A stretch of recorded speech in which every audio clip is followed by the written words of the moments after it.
Hello, welcome back to That's Runnable. Got a bit of a different one for you today, a bit of a bonus episode. You'll notice that we're releasing this one not on Thursday.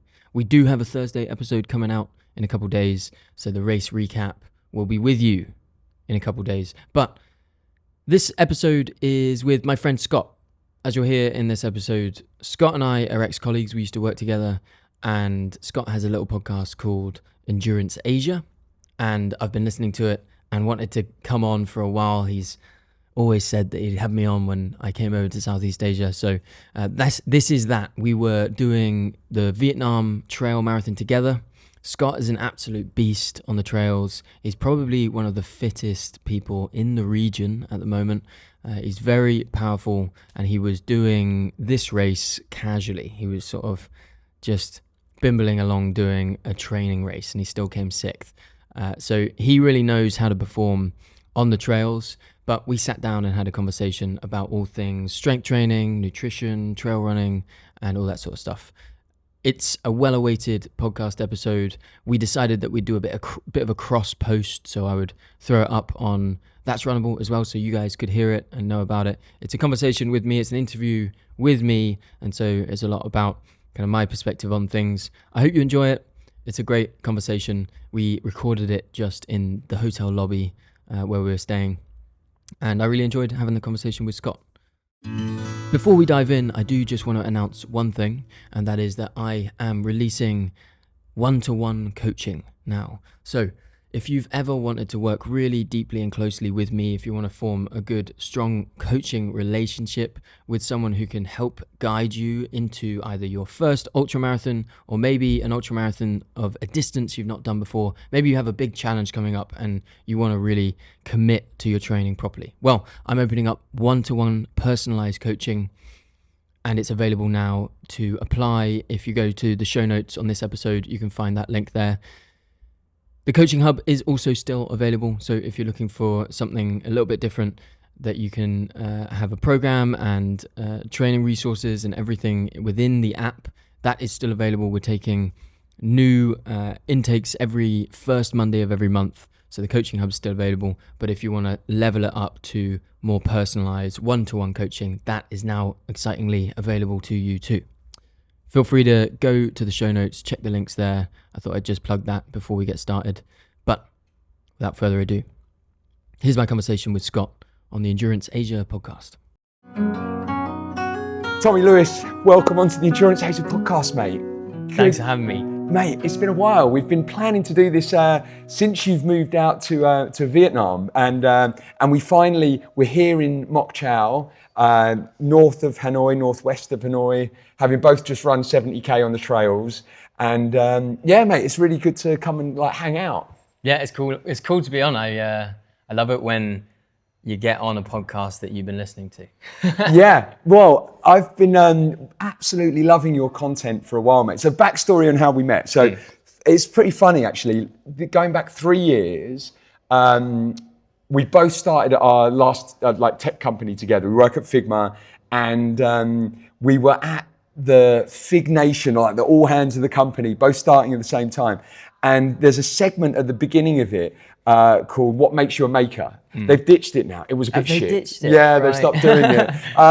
But we were on one of the before they ditched it, and I got on that and said, "What makes me a maker is I do a rinky-dink podcast on the side," Yeah. and then you came on after me, and you were like, "Oh, what makes me a maker is I like drawing," and it was our VP of product show hosting, and he was like, "Oh, this could go one or two ways. It could be like Stickman." And you pulled out this this book and showed these like incredible like portraits of I don't know whether they were. I just seem to remember just like a lady's portrait, and it was legit, mate. You've got like realist, pencil drawings. I did it a lot as a kid, and then just over time, it's become less and less of a thing. And then about 8 years ago now, I was like, do you know what? I'm gonna get a book and actually try and do portraits in it. I ended up doing like maybe 15, and then the rest of the book's empty. So right. It goes to show how much. But they take about 5 hours. For that, what makes me a maker? No, I literally was like, oh yeah, shit, I'm doing that maker thing. And then I found the book. I was like, that's creative, I'll do that. Well, mate, it's I mean, Figma is like product design, like a really creative company, but it's amazing to see how you've channeled your creativity since then. And so we, like, about a couple of months later, we are at sales kickoff, and we called up. I think we went for a run along Miami Beach for a sales kickoff, and I remember having a chat. And you say, oh, look, I'm actually like thinking about doing a podcast. I do like PT stuff as well. Yeah. And to see 3 years later, mate, what you've built, what you've done, it's been so impressive, mate. You've got your That's Runnable podcast and Tommy Run PT on Instagram, and like, as someone that like produces kind of runner-based content, I only do a podcast, but I don't really follow it that much. Sure. Look, you're like a must follow for me, and every piece of content I'm like, he's bang on. So you've got absolute nuggets. So I'm looking forward to diving into some of that today, mate. Well, you're too kind. It's actually funny when you say that it was Miami that we had a conversation about the podcast. I think I only ended up releasing the podcast, actually starting the podcast a year and a half or a year and 9 months later. Yeah.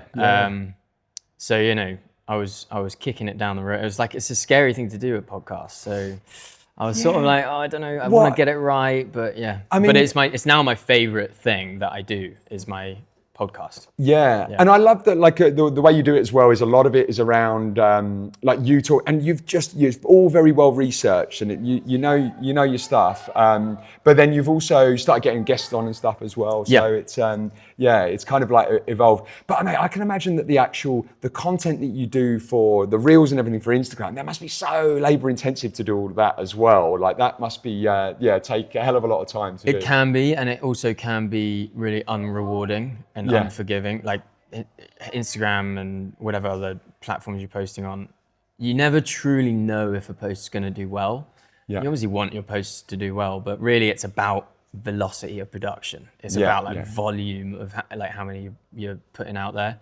So whilst I was at Figma and some time before, for about 3 years straight, I was every day I was doing at least one post. Which is very labor intensive. And I actually think a lot of people don't realize how much work Instagram is. It's easy work in the sense that you're just sort of replying to comments or messages and all that sort of stuff. But I was intensely trying to grow my presence online for years. Well, mate, it's a bit like, we've been talking about it today, as like training for ultra. You just have to grind it out. There's no silver bullet or shortcut to it. The work is literally all it is. It's just, you have to put in the work. It's just the repetitive, it's the repeats, it's the miles, it's the steps, you have to do it. But mate, I'm really interested though, like what it's been like going from that corporate world and turning your passion into your day job. Because I was thinking about it, like when we're out there running today, and you've almost got a little, like, I think a lot about, like, we get quite a few like elite athletes on that are sponsored and stuff, and they have like this pressure of delivering for their sponsors, which you kind of don't, because you're like sponsors of the podcast but you've also got a following that learn so much from you, and you kind of like there's a pressure to sort of like almost deliver for your audience as well. Like I'm just really interested in how like turning something that you're so passionate about that then all of a sudden is a kind of career. How's your relationship with it? It is something I struggle with a little bit, because like my love for running is not a love for performance alone. I want to become a better runner. I want to be proud of my ultra performances. I want to get better at the 100K and 100-mile distance. I want to be faster. I want to be stronger, all those things. But really my love for running is the experience of running itself. I had a pretty gnarly few years in my early 20s where I had a lot of kind of issues in my own head and some mental health issues that I would say running was a real anchor for me back then, and it essentially saved my life, I feel. Running and gym really was like a huge part of keeping me sane and keeping me going throughout that period. And so that is the thing I'm passionate about. And I think that so many people, like running is accessible to so many people, not everyone, but almost everyone. And there are a huge number of people that don't realize they could benefit from such a simple thing. And I want to give that to others. So it's not me, my message is, I guess, slightly more nuanced in some senses, but I'm still also a coach. I'm a personal trainer and I'm helping people perform better, but I also am trying to help people retain and maintain a healthy relationship with the sport. There's all this kind of balancing, identifying over obsession and recognizing when to pull back and when to push in, and what's the difference between like discipline and like overtraining, or all these things are really interesting to me. And for me also, running has been a real philosophical endeavor. Like it's we'll talk about running today and there'll be metaphors for life. Like my experience today on the trails, I mean, I've learned a huge amount about myself, about life and how it works, and riding it out, and the chapters that exist in things and how everything changes. There's a lot we can talk about, but I do sometimes feel a pressure to perform, and I think that's because I think ultra running, to a lot of people, especially people who don't run ultras, it's a wild thing to do, and it's wildly impressive. And when I'm putting stuff out there, showcasing the sport or documenting my run, it looks really impressive. And sometimes I worry that I look like a mega athlete, and so people expect that I might come to a race like this and podium, and I'm like, I'm not. I'm okay, but I'm not. I mean, like, you look like a top. Greek god, to be honest, mate. You're in like, but you're like the amount of PT and everything you do. But I get what you mean. Do you know what I mean? I go into the race, and I think there are people who have expectations of me to perform, and I want those expectations for myself. But then there's just this added layer. If it was just a hobby, the pressure would be non-existent. It would only be self-applied. Whereas when it's something that you're proving to some extent that what you teach works, you're really like, there's an added pressure there. But I think it helps that I have this other spin on it, and those who really understand what I'm about and what I'm trying to do, I think understand that ultra running, it can go both ways, and I can have a great day, I can have a bad day, and actually I think there's real value in sort of non-elites showcasing their experience, because I would say that the average runner would learn far more from a non-elite runner than an elite runner. Like if you looked at like a professional, like ran to Japan with Jake and ran to Japan. His content's great. Basically yours and his content is basically some of the only runners' content I can shoot. But it's like, he's training for the 209 marathon, and like it's just very different to what any of like your normal runners are going to be able. I mean, you can learn things from it. Yeah, like I saw an interview with Alex Yee the other day, right? Unreal athlete, and he's talking about volume and cross train. Like he's talking about volume that some people I would advise against doing. He's talking about just constantly hitting 200 to 250 kilometers a week. Like he's an Olympic athlete. Yeah. One of the greatest triathletes that's ever lived. He's amazing. That's not that applicable to me. I'm not going to be able to do that. Most people aren't going to be able to do that. So there is value in showing the failures and the full truth. And I guess today that's topical. We'll get into today. Because I think that I love the saying that like success is a lousy teacher. I think whenever I do a race, like I'll always write a little report after and just what went well, what didn't. But the content's always way better when I've had an absolute shocker. You just got so much more that you can then fine tune. If you have like a really good day, there's just really not much to be able to learn and glean from it. And that, back to the metaphor, right? They do it in the race, and you do that, whether you do a QBR at work or whether you're like, you learn from your tough ones. It's like today, Lou, my partner Lou, she doesn't necessarily understand the attitude that I had today. And that was that no matter what, you're having a bad day, you finish the thing, and there's actually far more to be gained from a bad 50K from 20 to the finish than there is from like a greatly executed race. I don't do ultra running, and I don't only complete races that are going well for me, and I don't partake in this stuff so that I can I can just have good experiences. Actually, it's the opposite. I do ultra marathons rather than other distances because of the likelihood that things can go wrong. That's the value of ultra running. It is that you go on a whole journey, you have an adventure, and much of that adventure is going to be a challenge of the mind. It's going to be, here's your challenge, here's your, thing to overcome. It might take 5 hours, and you're going to be in darkness for 5 hours, like mental darkness, and you have to dig deep and deep and ride it out and figure out how to continue. And you have to constantly continue, constantly say, no, I am going to continue. That, is invaluable. That's the stuff that I actually revel in.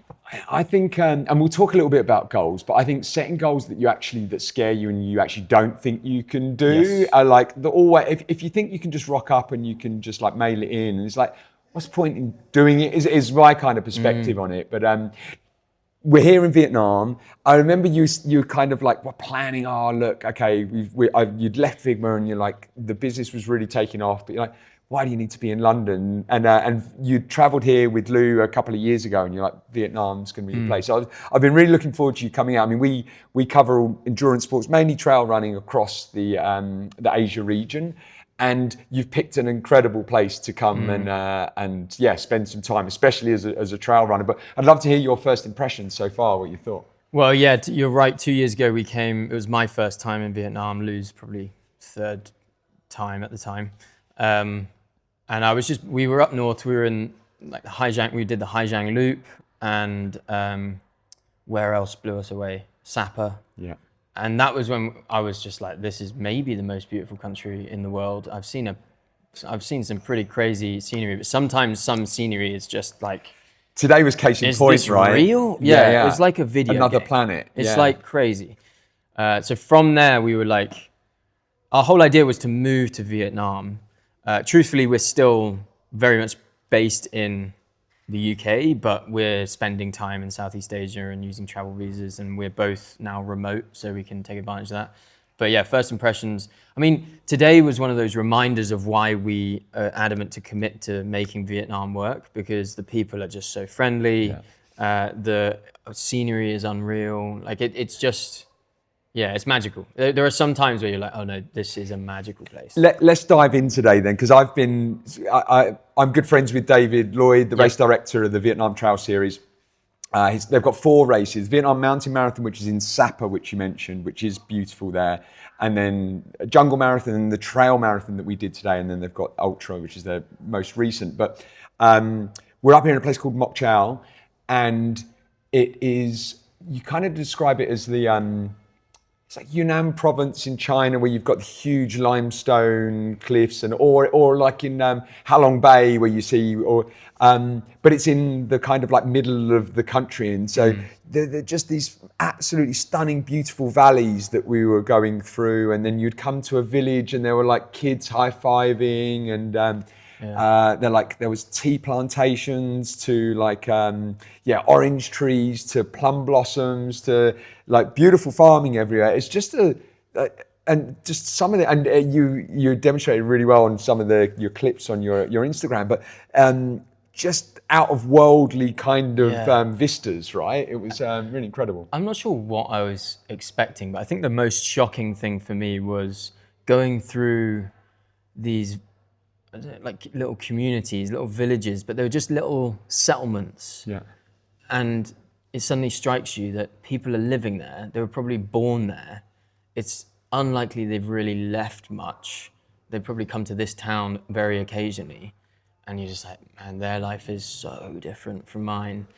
And so I think like a part of going through these places, whether you're going through the Spanish Pyrenees or the Alps and going through different kind of environments that people live in, a part of it is sort of experiencing the environments that other people live in and getting a sort of taste or idea of what life might be like outside of your own life. So I think the thing for me that was most shocking, I'd seen big mountain stacks and all that sort of stuff, but it was the flatter area in the middle of the race where you had like the limestone rocks and the meadows and the plantations and all that sort of stuff. That blew me away. That was like, I think this might be the most beautiful spot in the world. Yeah, with like in the distance, someone set up a fire and there's smoke coming out. It was just so peaceful, tranquil. Apart from my legs. Yeah, and then we went and let's talk a little bit about the race. So we went from that peaceful tranquility. It was a 5 a.m. start this morning.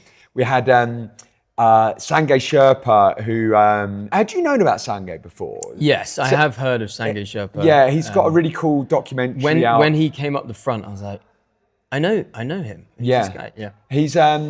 He's actually based kind of in Chamonix, but he does a lot of races around Asia. He's kind of like a 100K miler specialist. I was with him at Hong Kong 100 just last weekend as well. But yeah, so him running out with this, epic. With this massive like flare out the front. It's just like, it was a really cool atmosphere, and it's Very captured well on your Instagram as well. But and then it's 5 a.m. start, so it's dark for a couple of hours, and then it's kind of like gets light as you sort of come into these valleys. But you went out pretty hot, mate. You were, you went, you had a bit of a fast run out there. So the context is, I don't want to sound too defensive about my strategy going in. You're pretty open about it straight. You're like, oh, I want to save it and then go. Yeah. So the context is that I haven't done enough training in the last 2 months, essentially, and I've had a little bit of a kind of a crisis of identity, as many runners do sometimes, that I'm like, do I want to be running? And like you know, to go back to the question of turning your hobby into a profession, I am over, I would say that quite often I feel like oversaturated with running, basically, and trail running and stuff. And it is my absolute love, I adore it. But when you're talking about running, coaching about running, making content about running, all these things all the time, your own training then it's essentially work. And I really needed time to switch off over Christmas and then come New Year. Doing some free diving. Free diving is very different. It's very difficult to get good training in and free dive. If you're going 30 meters underwater, you don't want blood pumping too much to your overworked legs that you've been training the day before. So really, it doesn't actually make a huge amount of sense to be mixing the two. It's quite difficult. Got you. Yeah. So I was prioritizing my free diving, and I sort of just came into this race like, do you know what? I'm undertrained, but let's throw down and see what happens. Flew, 20-hour trip to Vietnam. Flights can disrupt. I don't sleep on flights. Yeah. They really do mess up. Had a bit of jet lag and all these sorts of things. This is a list of excuses. Yeah. And I guess I think also just on this morning, previous races I've underfueled, like many runners do, and so I was really scared of underfueling. So I think this time I overfueled too close to the start, basically, and. When you're digesting food, your heart rate's higher, and so I ate quite a lot of food in the half an hour before we started. Yeah. And so I think I was just in a weird place, underslept, all that sort of stuff, perhaps new food in Vietnam. And off the bat, usually in the start of a race, I'll spend the first 3 minutes getting to a position in the race that I feel comfortable with, so that I can, once, you're going up the roads, once you hit the trails and it's single file, you're running your own race. That's kind of my strategy. Usually it's absolutely fine, and I can sort of go at about a 5 minute per K clip for a little bit, which isn't all that fast, and just cruise. Yeah, from the get-go today, I was not feeling good. I was like, okay, I feel a bit fucked right now. Maybe it'll pass. And I was adamant. I was like, I'm gonna settle in. It's just the excitement of the Chemical Brothers being played loud and the torch at the start and almost tripping over people. And that's why I'm all over the place. But sure enough, the first 10K, I was like, I'm probably going too fast here. Yeah, it's a big old climb. It's like a 350 meter climb, kind of straight and up and down, town. up and down, up and down. So you're getting your quads and your calves, and so you're getting the posterior and anterior going. But mate, I will admit I went to. I was impressed that you gutted it out though, because I've had it when you're throwing up in a race, and it's pretty tough to make, because you just can't get the fuel in at that point. And so it's never happened to me before. Okay. I've never had stomach issues. I've always I've always said I've got a really strong stomach. I've got a friend of mine who has the opposite, and he's the most determined ultra runner I've ever known in this sense. He has just got DNF after DNF. He's been hospitalized many times. From stomach? From stomach issues. Oh man, that's right. So he's on this journey, years and years journey of discovering what he needs. Yeah. I've never had this issue. Anything, whether I use gels or powder or real food or whatever, I'm like, I don't always feel like eating it, but I'll get it down, it'll stay down, and it'll fuel me. Today, I was fueling from an early moment and I just wasn't feeling well. And it got to just before the second aid station. So the first like proper aid station really. And I was like puking my guts up. And I was like going into that aid station like, am I gonna be able to do this?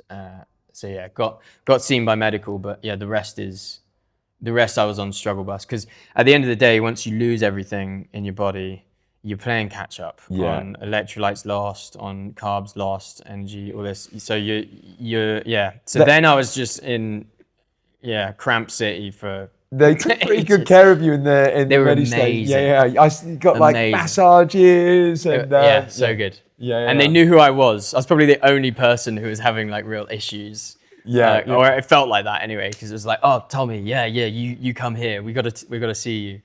It was good seeing you. You got over the finish line, and then you're like, I'm gonna throw up again. with a full audience. Which even in the moment I thought was funny, because I was like, I've done it now. I'm elated about doing it, but I was in a whole zone of my own, and someone came up behind me and they're like, "Are you okay?" And I was like, "I just need a second." I think one of the I mean, one of the things I wanted to ask you was about nutrition actually, and sort of like what you think, because it's you're one of the only vegans I know that doesn't rub veganism down other people's throats. You do a very good job of being like saying, this is my diet, but not overly kind of like overly advocating or like pushing it. It's interesting. I think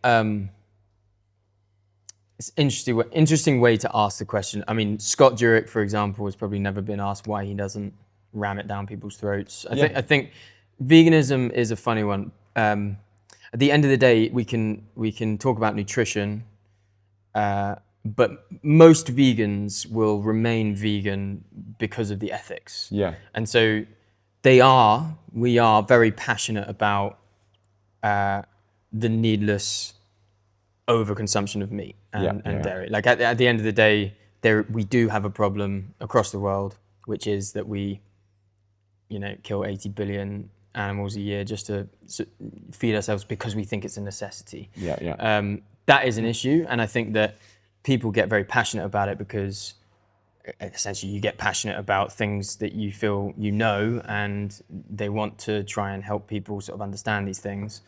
One of the reasons I don't necessarily ram it down people's throats is that I don't think that's the best way to advocate. So I would say that a powerful way to advocate is to just live. I mean, I do sometimes explicitly make videos about like eat more plants, like decrease your amount of animal consumption. But I think it's a better way to advocate to just live the life. I've had people message and say, you've kind of opened up my eyes to maybe replacing chicken with tofu occasionally. And that's all I'm like, that's great. It's better for your health, and it's... and that's it. And I think people just in life don't want to be told what to do. Yeah, right? I think it highlights something I think that although many won't want to admit it, we do know that there's a massive problem with the mass production of animal products, but you're so far removed from it. You're like, it's not really my fault. I'm eating this food, it's not really my fault. The second reason I don't really advocate for it so explicitly or even call myself a vegan is that I'm one of the worst vegans out there. Well, for me, it's nutrition first. So if I'm in situations where I need to get the nutrition, like I need to get the right amount of protein in, if I'm traveling and all that sort of, I will have egg if I think I need it. I'm probably realistically more a vegetarian who predominantly eats a plant-based diet than anything else. So I don't I think there's also a fear of being caught out as someone who once had cheese. It's like, so I don't like the perfectionism that is associated with labels. Yeah. And I think that actually where I stand is I've made ethical decisions, like I have with many things in my life, on my diet, but I still would buy leather, not necessarily because I think it's fine to, it's just that that's as far as I currently am going with that. Yeah. So my ethical position, I would struggle to label myself a vegan, because then it feels like I can't change my ethical position or actually learn more about things and be more nuanced. So my ethical position is my ethical position. I also happen to know that there's a lot of risks associated with overconsumption of meat, and plenty of high elite athletes are on a plant-based diet. So, I mean, a lot of research has been done comparing both, and performance is very doable. Yeah, I think that's the big thing, right? Is to be able to demonstrate that actually it is healthy and you can be high performance on. And as you say, Scott Jurek was always a big sort of like promoted just through his performance, right? As it wasn't like it was just like, he's a vegan athlete and he's also one of the best ultra runners in the world. And, there are plenty, number ones or previous number ones in the world in their chosen sport who are vegans. It's not. I think for the most part, the reason people are not moving to it or are so stubborn against it is because it feels like an ethical challenge to them. It feels like, and the reality, I don't talk about it much. This is the most I've ever talked about it, to be honest. But the reality is that it's cognitive dissonance. It's not that people who are, consuming loads of meat are bad people. It's just that vegans feel they know something that others are unaware of, or just haven't really thought about much. And I think a lot of the time afraid to think about, because as soon as you start doing it, it's just the like, thing about truth is sometimes it's inconvenient. Yeah. And it's very difficult. I think a lot of the time as well, what I struggle with, I talked to Lou about it, is I struggle with the idea that like many vegans don't talk about how hard it can be. Yeah. So like when you're traveling, it can be really difficult. And like Vietnam's not the easiest place, because you go and you have pho but without the chicken, but then the stock, and you just can't I would say that one of the drivers for us to come to Vietnam as opposed to other places is that it's much easier than many. Is it really? So you can get a lot, like when we were in Hanoi, there was there's tons of vegan places. Try it. There's a lot of history of Buddhist monks who are vegan or don't eat meat, and so there's lots of options actually, options. But so one of the pulls for us was that you can get like so much for so cheap. One of the interesting, I mean, obviously you're a personal trainer as well, and there's this kind of obsession around a gram for every pound of body weight in protein that you should be consuming every day. It's like, you can get it in legumes and you can get it in tofu, and you're able to, but it just seems like easier just to be able to eat meat, or just the way society's set up, the way that if you go to a hotel, on the menu most of it's meat, that we are pushed in the direction of eating animal products at the end of the day, and you have to work harder. And I think it's important to recognize that you have to be more intentional with your diet. You have to work harder in order to keep that diet and keep it good. How do you do that bit? Like, how do you actually get the protein? Or is it a bit of a fallacy that you do need to have that much protein? Like, because obviously you're like really strong. So like one of the things that makes you a good ultra runner, but also like your coaching part of your business is very much focused around strength and conditioning, which we'll get into now. But yeah, how do you fuel with a vegan diet to be able to do the like strength sessions that you do? Well, the fallacy is that you can't get complete protein on a plant-based diet. And I would say that probably the biggest difference in terms of like the way Lou and I travel and other people might is that we really prioritize having a kitchen and cooking for ourselves. Yeah, which you need to. So like maybe there are options out there for you, but it is helpful for us to, if we're based somewhere, to source protein, source tofu and plenty of like cookable stuff, and just make sure we're a little bit more in control of our diet in that way. Another fallacy is that it's very difficult to get the amount of protein you need per day. Lou tracks it more than I do, but she'll occasionally just randomly track her protein intake, and it will happen to be the amount she needs. You certainly do need a high protein diet. It is important to have the right amount of protein.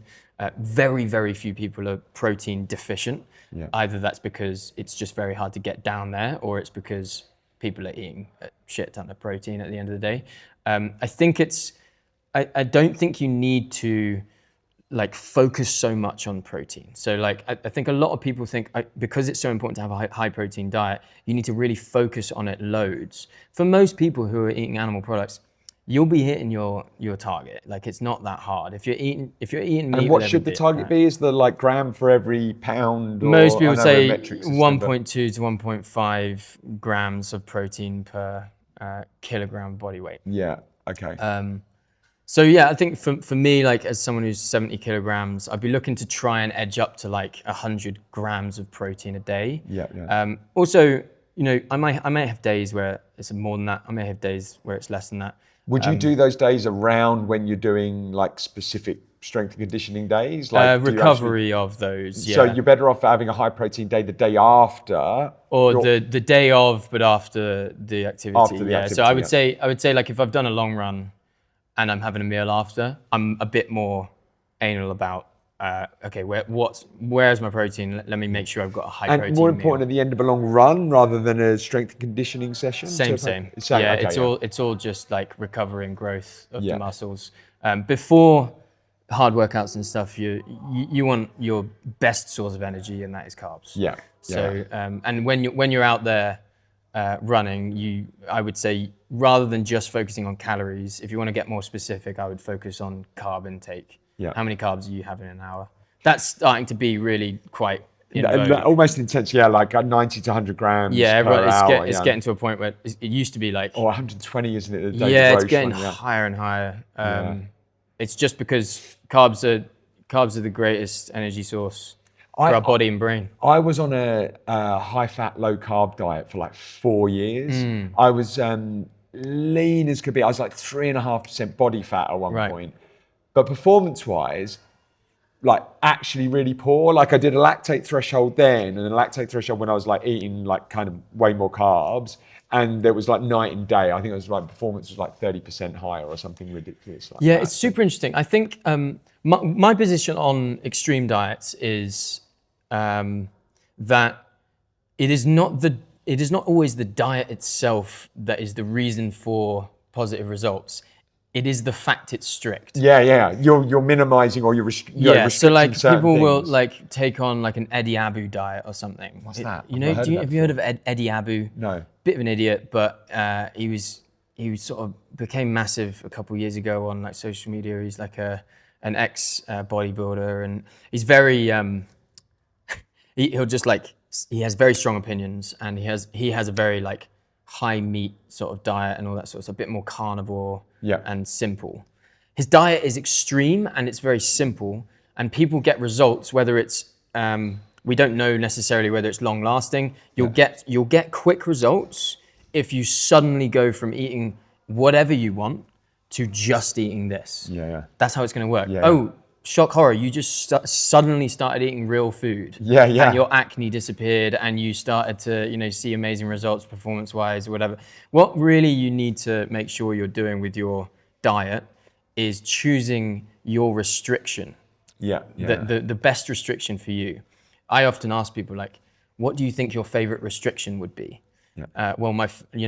Maybe you didn't really ever like meat all that much or something. Well, maybe you might work well on a vegan diet because you'll actually keep to it. The best diets are the ones you'll keep to. You can maintain. And the reality is we don't truly know all that much which is necessarily the best diet. I mean, there's a lot of research out there that would say like a Mediterranean diet is really quite optimal. I think actually genetically you're predisposed to different diets as well. And it's an individual thing. It's super important to highlight. I did like a like a gene thing, which actually tells you what potential supplements that you are potentially have less or have to supplement with, and also, what diet you can be predisposed to. One thing that reigns true in all research and literature is whatever diet is being had, that positive results come from having high amounts of fruit and veg in your diet. Who knew, right? Eat veg. Eat real food, not eat too real much. Food. Eat real food. Make sure like you're eating a lot of fruit and veg. make sure your protein source is clean, and don't just be always getting like processed meat. We know is bad. So like your sausages and mash is just not a healthy meal. Like just try as hard as you can to have a lot of variety, a lot of fruit and veg. Make it exciting, make it colorful. I'm not saying you have to eat a plant-based diet, but think about decreasing your animal consumption. A really simple one is actually just saying no fried food.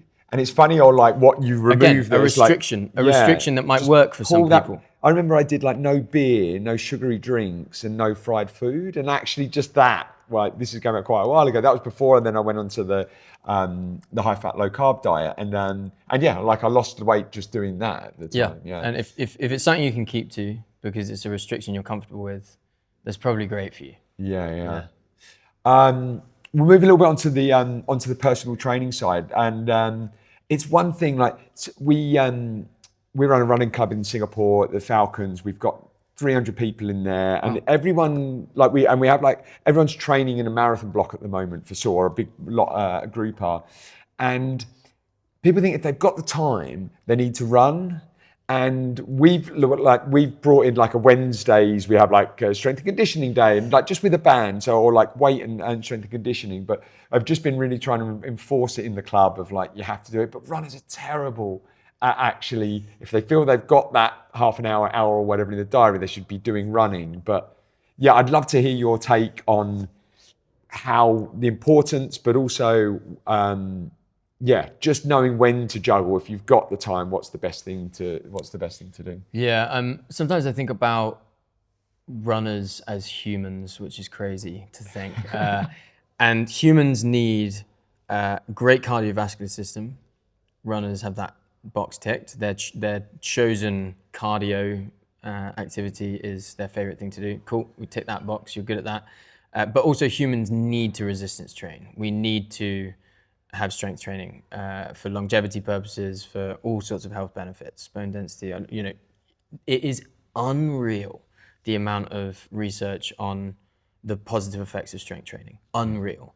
And so it is like strength training for me, for a runner's program, is as important as the long run in the week. It's as important as speed training. It's as important as good nutrition. Strength training is in there on par with all those things, if not right up there and more important. Like it's such a fundamental part for you as a human to move well, to be strong. All those things are, if you want to be a durable runner, if you want to be like a runner that lasts a lifetime, if you want this stuff in your life for a long time, you have to be resistance training. Yeah. And the great news is you don't need to do heaps. The great news is that actually 1 to 2 hours a week of consistent training, like even there's research out there that just took a group and did 90 minutes of strength training a week. The performance benefits are incredible. So you don't need to be going and doing 5-hour bodybuilder splits. Like you can do a bit of strength training, maybe do like 10 minutes every morning of some sort of strength training. If you're not all that into it, I would encourage you to try to be, because it is just a fundamental truth that humans need to be strength training. So yeah, my programs are very much strength led. It's a running program that really tries to encourage people to think about longevity in the sport. If you love this stuff, you don't want to have to stop, right? So let's do it properly. Let's not overtrain. Let's make sure we get some speed training in there. If you don't use it, you lose it. Let's make sure we've got strength as a fundamental, like foundational piece of our week, 2 sessions a week or something like that. And let's think properly about like mobility and all the other things. Thinking practically, so if people don't have the access to the gym or want to be able to pay for a gym membership just to go once or twice a week when they do most of their running outdoors, it's just an extra cost. Like how do you make it easy for people to do it? I think it's all about kind of routine, and like that's a great reason. Like I recommend people to have a running coach as well, is just to help them get that consistency in their plan and help someone to hold them accountable. And that can be like my coach doesn't actually do anything on strength and conditioning. Like I do that off for me, what I do is I do go to a gym and I go every lunchtime at 12 o'clock, and they have like a class, whether it be body weight or whether it be a power class, or there'll be a 30 it's a 45-minute session, and all I need to do is to turn up, and it's 40 seconds on, 20 seconds off, and I'll follow someone. And then I'll like go heavy if I can or whatever. But I just know I don't even need to think about it. I just walk up and do it. So that works for me. I think when I go into the gym and I'm not doing a class, I kind of like sit around and like look at my phone and go like, I need to go in there with like a plan of like, these are the 5 exercises that I'm going to do. And like, these are how many sets I'm going to do. These are the weights I'm going to do. Because if I have to think about it, I just get lost and don't really do it. This is probably the main purpose of my coaching hub, is that you go in. It's not about like applying pressure to you to make sure that you do all the things. It's a bunch of resources that you can refer to whenever, but it's also a program which is, you have your list of tasks for the week that include all your running sessions and your strength training sessions. And the strength is just exercise by exercise what you need to do, basically. So you're going in feeling confident, okay, I've got some guidance here, I know what I'm doing. One of the biggest issues is that runners know they should strength train, but have no idea what they're doing. And the fact is that most runners, like so many runners, got into running because they hated the gym. Yeah. I'm a bit bullish. I'm a bit like, not bullish, I'm a bit maybe harsh on this. I'm sort of like, get to like the gym. That's my true position. If you want to like running for a long time, get to like the gym. Yes, because I think the thing is the way that we live, like I would say a long time ago, if we lived a little bit more naturally, we'd be moving in ways that would use our muscles in a really healthy way. And you wouldn't need to go to this artificial kind of gym environment and target certain muscle groups and all that sort of stuff. Like you saw them out farming and we're going through all the villages today, and like rather than sitting sedentary at a desk. Exactly, and a lot of the work I do as well, a lot of the content on my hub is about like natural movements and like deep squats and all this sort of stuff. But the gym is an environment where you can go to the gym, of course, and like get on the stepper, or you can go to the gym and do cardio-esque stuff. But really, if you're thinking really simplistically about it, your running is your cardio, and then your strength training is your resistance training. It's controlled resistance where you're targeting specific muscles. You're strengthening those stabilizing muscles so your knee stays straight when you're running. You're focusing on like strong core and like really actually going in there and going, right, what am I doing here to contribute to my movement patterns when I'm running? Because at the end of the day, you want to make sure that you're strong for a long time. If you're an ultra runner, essentially the longer you're running, the more you need to strength train. So if you're getting into ultra running, you better know that you'll be getting into strength training too. Thinking about strength training as like an essential piece, and also not just, it's difficult because I want to say like just get into, that's not a real answer, just get into gym training. Although I would say do your best to, and I would say that a gym membership is an essential expense for every month. However, there are ways to do stuff at home, and there's home workouts you can do, and there's great. All you need is a floor sometimes to really work muscles. Like there are some really difficult advanced movements that just require a floor. So there's heaps you can do. Yeah. But I guess it's gaining access to that knowledge, and that's why I'm trying to bridge that gap. When you say strength sessions, so like a lot of the ones that I will do will actually be body weight or with a kettlebell, basically. Sure. So like lunges, squats, Romanian deadlifts, like squat jumps, and then push-ups, like kettlebell swings, and I think like a kettlebell is actually probably one of the, if you actually just had like I would say 20k or 12 or like 16k or 24k, like that actually, if you got that at home, there's actually enough that you can do that can work all the muscle groups really. But I'm always a bit confused of whether you should be lifting really heavy, whether you should be getting a barbell on your back and squatting like your 1.5 times your body weight, like because I used to do that and I could never walk for 2 days after. This is a difficult one. This is actually quite a difficult one. Like I should say, yes, lift heavy. At the end of the day, like it's like running. If you are never running fast, you just will lose it, and you'll not be improving as an efficient runner. Same goes for strength training. You need that variation. and you want to be building like endurance in your muscles. So you want to be doing loads of reps and of a lighter weight, and you want to make sure you're doing heavy sets as well. I would argue that in my programs, I'm not necessarily asking people to do like a 1 rep max on the deadlift. I think you can still gain a huge amount just by doing, 4 sets of 10 and progressively overloading on that. You can You're get also at risk without a live personal trainer of just having terrible form and injuring exactly. yourself I think like if I were to just advise the general public, I would just say like lift like a sort of 10 reps, and by the 4th set of that of those 10 reps, like it should feel really hard. Yeah. It's a safer way to do things. Yeah. But I should also say like absolutely lift heavy. Like you get under a bar. It is very helpful. And generally when I list like ways to think about strength training to try and keep it simple, think of hinge movements, think of squat movements, think of push and pull and lunge, and any variation of those, whether it's like single leg stuff is just great. Keep it simple, really genuinely, man. You see all this stuff online that's like, yeah, this is a way better movement for targeting this muscle or whatever.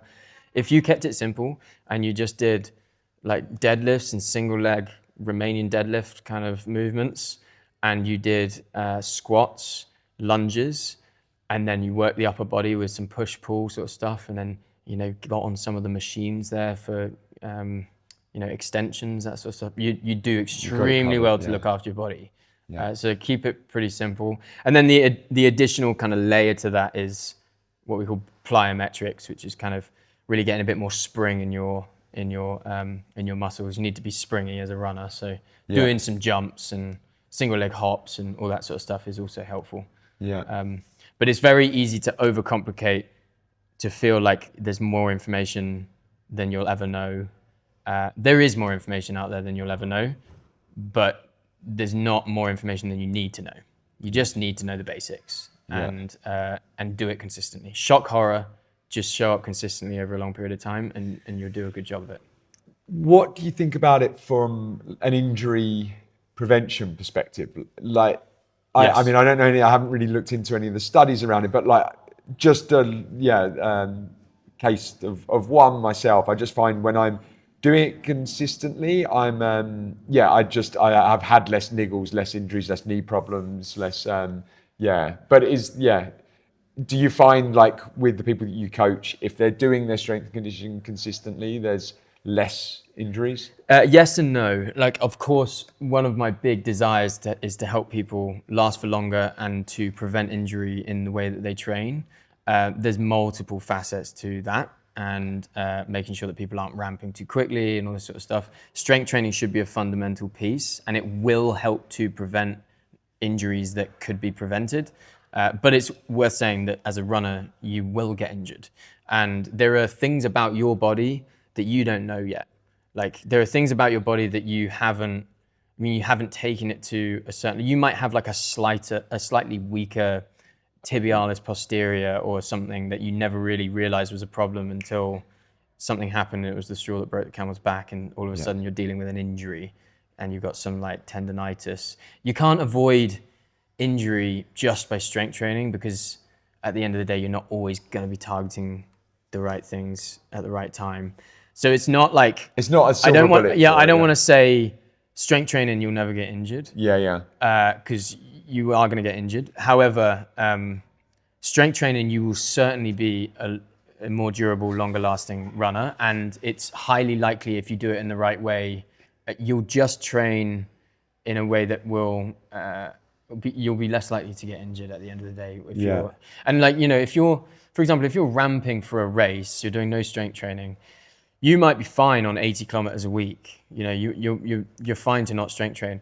If you then go up to 150 kilometers a week of volume, and there's also intensity in there, I mean, you got to be having your strength training in there, and you have to have built a solid foundation of strength in those muscles before you start demanding a huge amount of what is a high impact sport on the body. Like, running is pounding on your body. And that is a lot for the body to take. And so you should, the muscles that are being used when you're running, they're suddenly activating. Like in every step, you're suddenly activating these muscles. So you want to go to the gym and give controlled time under tension for these muscles so that they're strong when you're also demanding the other side of the spectrum, which is like sudden impact, which is all you're running, right? Yeah. So the short answer is yes, it does help to prevent injuries. The long answer is the one I've just given, which is a bit more nuanced. Yeah.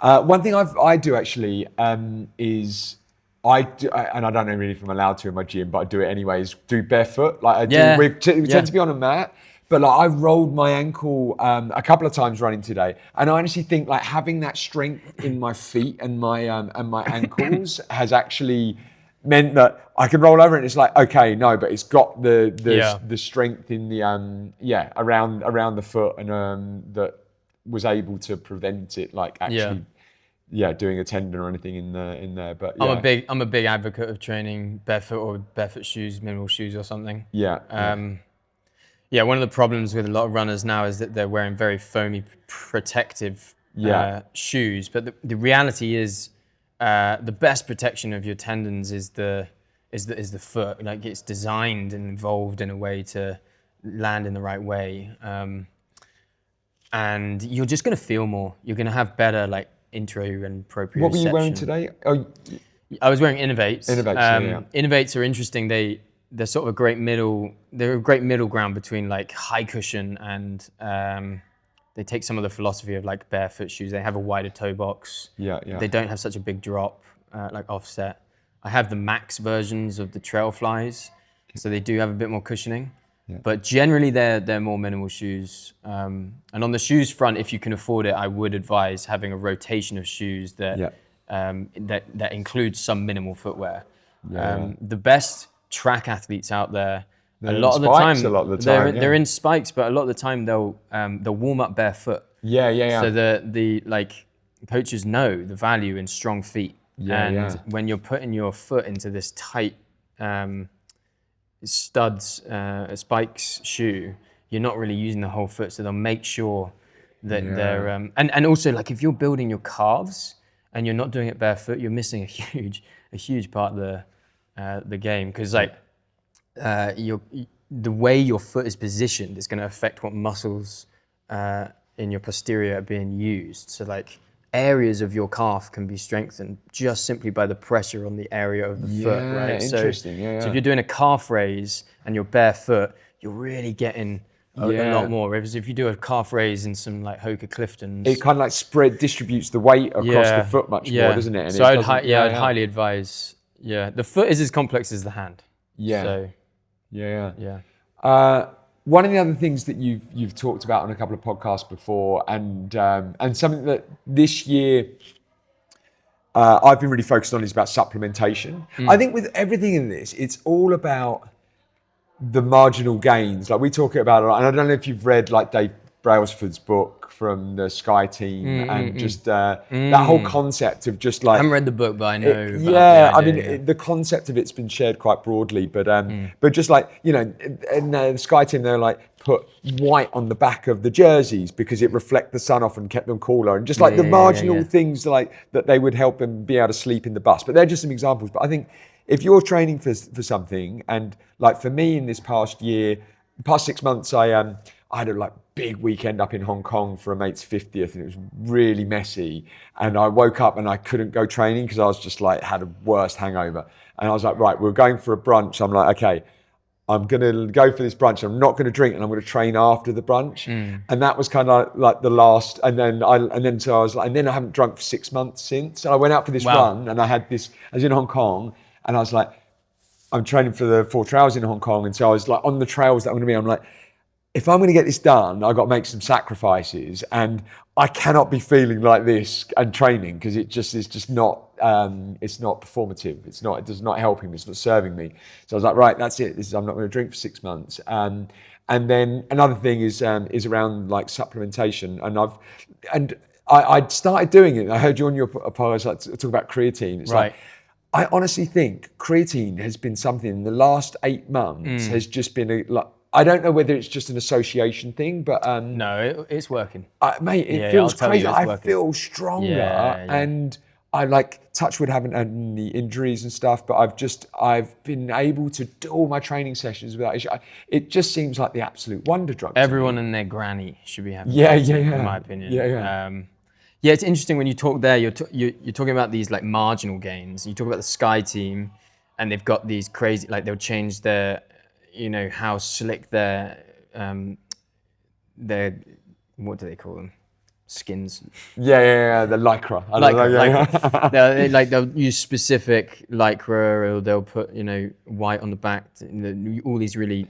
All these marginal gains.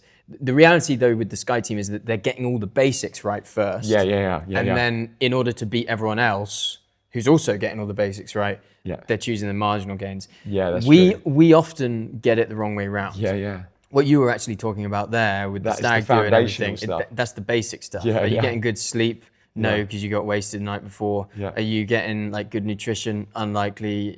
Most of your calories were coming from alcohol.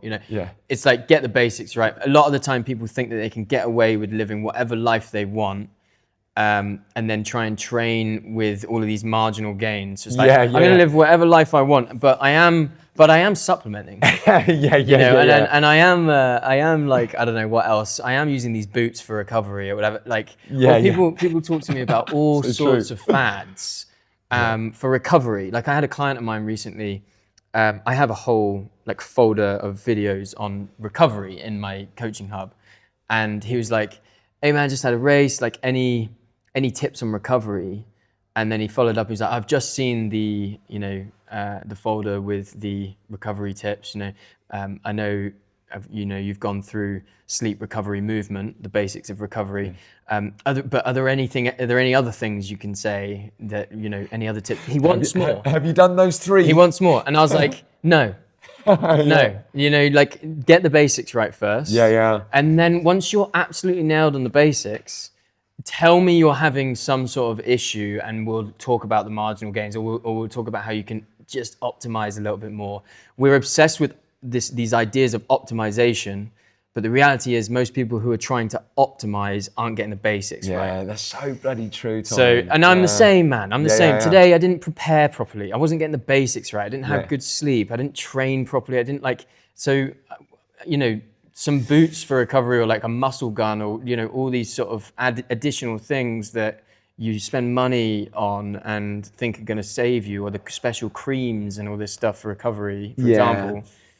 That's great. I suppose marginal gain, it's just like, but it's the cumulative effect of doing all of the right things. Is kind of probably the better way to put it, right? And it's like making sure that but I don't want to palm off your question though. But you are bang on there of just, and look, it's not as if I was like, verging on alcoholism. But I'd like have a couple of drinks during the week, and then maybe on a Saturday night would go out for dinner and have a few more. But I'm just like, actually, I'm just going to drink non-alcoholic beer, and I'll actually drink more beer than I was before, and they're pretty goddamn good. And there are some things that you can do to help you out when inevitably you're not getting the basics right. So I don't want to say that like supplementation should be ignored until you get the basics right. You're not going to get the basics right all the time, so it is helpful to like have these things.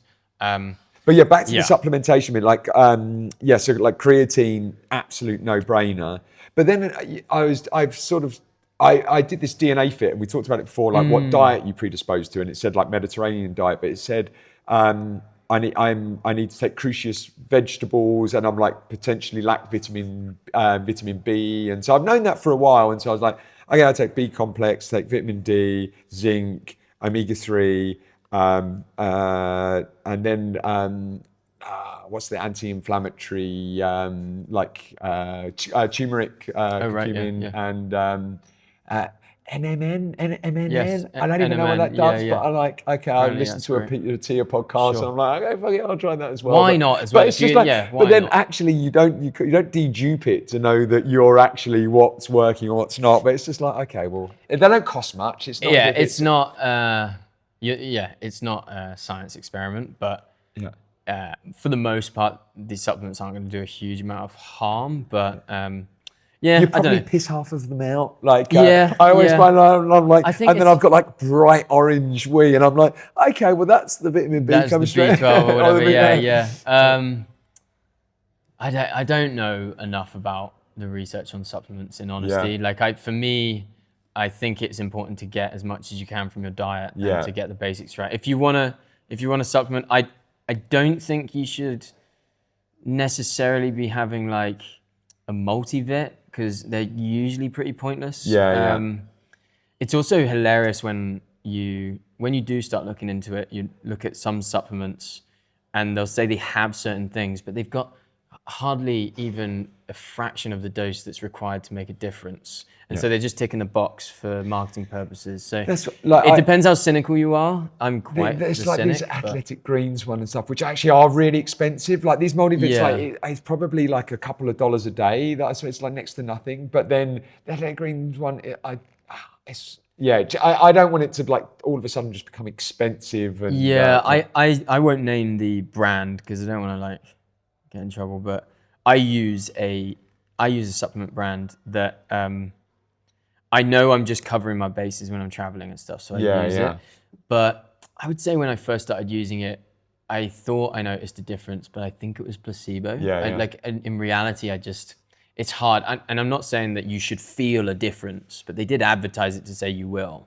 Yeah. And I thought I did, but then the more I kind of didn't and did use it on and off, because I'm not very reliable with always taking my supplements. I was like, I'm not sure. Mate, so my trick for that is I've got the little pill pop things that got the days of the week. Yeah, okay, fair enough. And I've got a couple of those, and I've got 2 weeks of them, and I just put them all out, and it's just like it. And that's the other thing I take is like probiotic in the morning as well, and but yeah, it just reminds you to do it. It's a bit like that. I don't know if you've read Atomic Habits or just put something. If you want to eat fruit, I tell you what, put the fruit bowl out there, and so you can see it. If you want to do your vitamins, just have them on your desk, so you can't ignore them. You know, like rather than like. I put my vitamins by my toothbrush. Yeah. Which when I do that, it helps. Yeah. As long as you brush your teeth every day, hopefully you do that. Right? Yeah, I'm doing that. Yeah.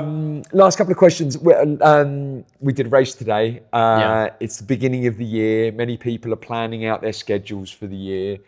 What do you recommend around building a plan about how many races you should be doing? Like what should, I've got a take on it, but I'd love to hear how you sort of speak about it with your clients and yourself.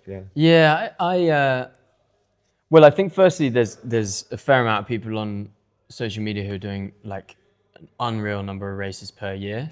I don't have anything against them or like what they're doing. I think like do it if you want to.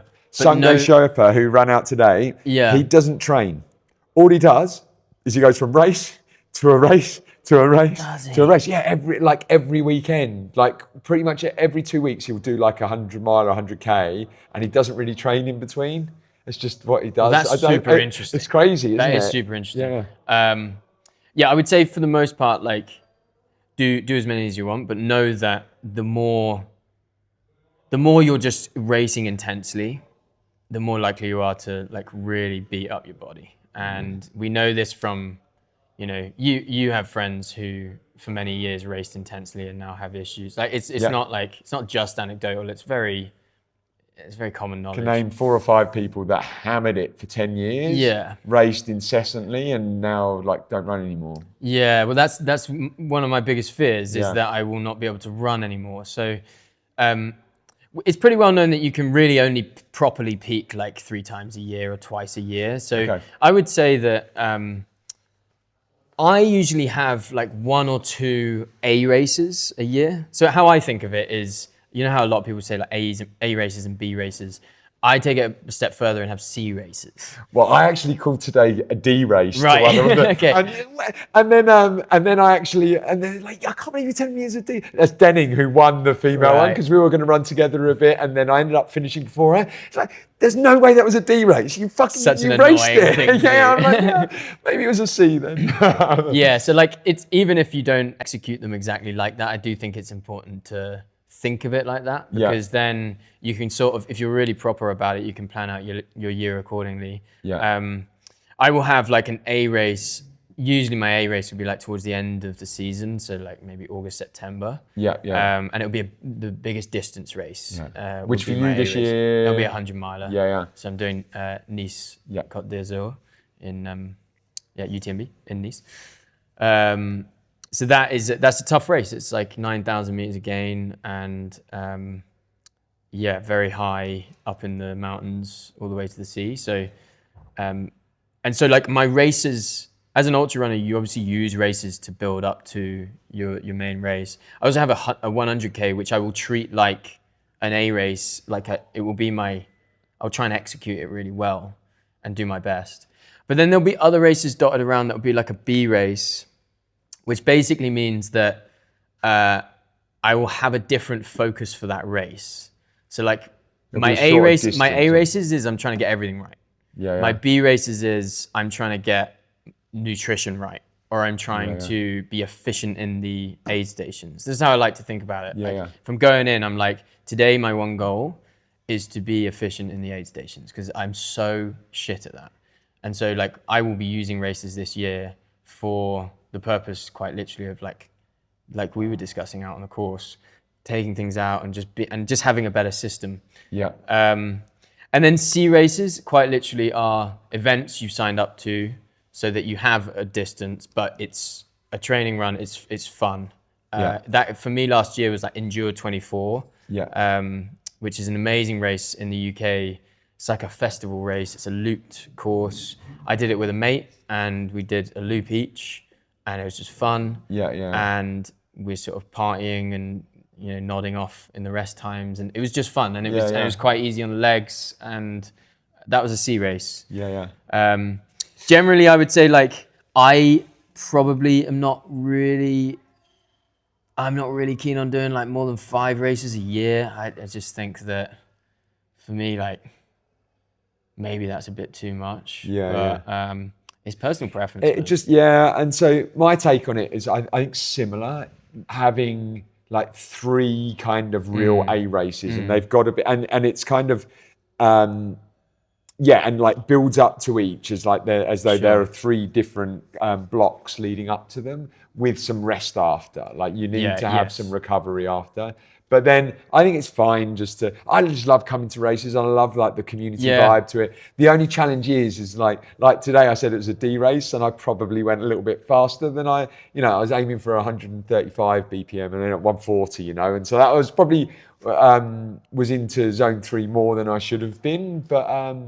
But it's fine. But I still held back a lot more than if I was like going out and hammering it. And so, what I'm saying is, it's hard when you get to that start line to be really intentional to like not go at not go fast, especially when it gets a little. If you're actually someone overtakes you, you're like, oh no, I'm not going to let that. Yeah, it's also worth noting that like it can be quite hard.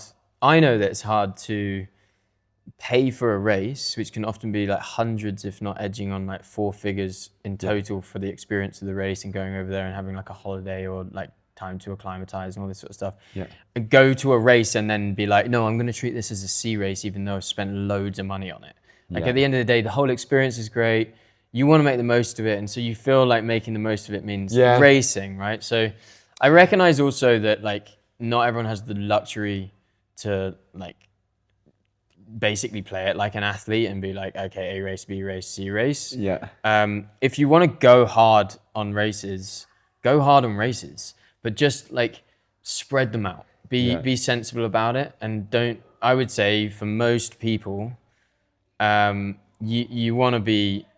You don't really want to be doing back-to-back stuff. Apart from anything else, if you're doing back-to-back stuff, you'll be like one of these. I think Lazarus Lake talks about like next weekenders, and what that means is people who they won't go properly all out because next week they got a race, and so they want to save themselves for it. And then the week after that they got a race, they want to save themselves for it. So they don't actually truly know what it means to throw down and properly go for it.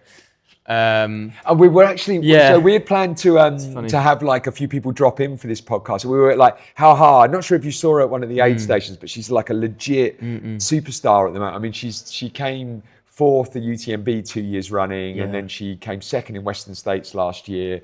She's just and she's like great for the Vietnamese trail running community. But we're also going to have Sango Sherpa drop in. But we ended up doing it in the hotel afterwards. But I'd love to ask Sango about that, like how he just like races every single weekend. But it's just what he likes to do. Yeah. Like is actually he just prefers. He doesn't really like training, and he likes going and just. But the thing is also he gets like invited to all the races as well. So he's just like, oh, go to this one, go to this one. And I think that's really cool. You got to do what works for you. Yeah. Some people will just do one race a year and they actually they're not much of a racer. And they're just like, actually, I way prefer being a runner and just training. I was talking to someone else on my podcast the other day who's just like, this year, I might sign up for something towards the end of the year, but I'm just going to be training. I'm just going to be running. How's that? And I was like, yeah man, if that's what you want. This is the last thing I wanted to touch on was around that goal setting, because I really struggle with that. If I haven't got anything in the calendar, I just find it very hard to just be disciplined with each of the sessions. There has to be a purpose, there has to be a meaning, there has to be something to strive towards, or I just don't push it hard enough. Well, that's the difference. I think you would maintain a relatively consistent practice if you had nothing on the cards, but you wouldn't be doing 200k weeks. No. You'd be doing like, I don't know, much less, and probably quite often saying, you know what, day off. Or today seems too busy. But because you do have something in the calendar, that does push most people. Pushes me for sure. Yeah. Because running is not always desirable. Mate, it's been really good to finally actually catch up with you and get this and record and chat about this. Hopefully we'll bump into each other at a few more races around the Asia region. We have to get you through Singapore as well, mate. Have you think, I know it's I know it's probably not as cheap as it is in Vietnam to feed. Well, one of the great things is like we are very privileged in that we're very free to go where we want, and a lot of our travel is sort of predicated on where I'm racing. So but no, it's been an absolute pleasure, Tommy. Thank you, and like keep it up, mate. Keep the content up. Absolute gold. And so Tommy Run PT on Instagram, and then That's Runnable. Runnable. And by the way, I'll just finish on that. Like I love we've got a saying we have at work of like at our running club of like rundulation, of like running the undulation, and and so we've like got a couple of routes that we pick in some of our training that we just run the hills. And I love the concept of like just run the runnable, but everyone's runnable is different. There's different stages of your block and different but for us it's like if you can run the hills and be in zone 2, then you're gonna absolutely kill on races. And if you can like just keep the momentum running up those hills. So a part of that is like being strict with that as a rule. Like when you're if you're looking at a slope and you deem that as runnable, you got to break into a run because you've promised that you'll run the runnable. Yeah. And that was like me today. I was like looking at slopes, and even though I was cramping up, and I was like, man, I'd be looking at this flat. I'm like, I did say I'd run the runnable, and that is technically I can run that. So I'd be running when I could quite easily just succumb to a walk, given that it was going so badly today. But yeah, it's a nice little mantra, run the runnable. Love it. Nice one, Tommy. Absolute pleasure. Good stuff, mate. Nice. Cheers, brother. Thanks. Hey, thanks for listening. If you enjoyed this episode of the podcast, go and check out what Scott is doing over at Endurance Asia. He's supporting a budding new space here out in Asia. The ultra trail space is growing rapidly, and he's very much supporting that and is a part of it. There's plenty more episodes with some of the best Asian and Asia-based ultra runners here in the region, and so go and support what he's doing and listen to more of his episodes. We have another podcast episode coming out here at That's Runnable in a couple of days. We've got the race recap for Vietnam Trail Marathon. How did that go for me? Well, not too well. And if you want to hear all the details, stay tuned for Thursday's episode coming hot and fast. If you're interested in my coaching, my one-to-one coaching, you have two options now. There are one-to-one coaching places available as I speak, so go and check out the links below. And of course, the Coaching Hub is growing and available, a whole hub of resources, a library of resources to help enable you and equip you with the knowledge and training you need to establish a sustainable, strength-led running practice. Thanks again for coming and listening. If you enjoyed this episode, please do subscribe or follow, like the podcast, comment, engage, submit a question, share with your friends. Run the runnable. Keep showing up for yourself. And I'll see you on Thursday.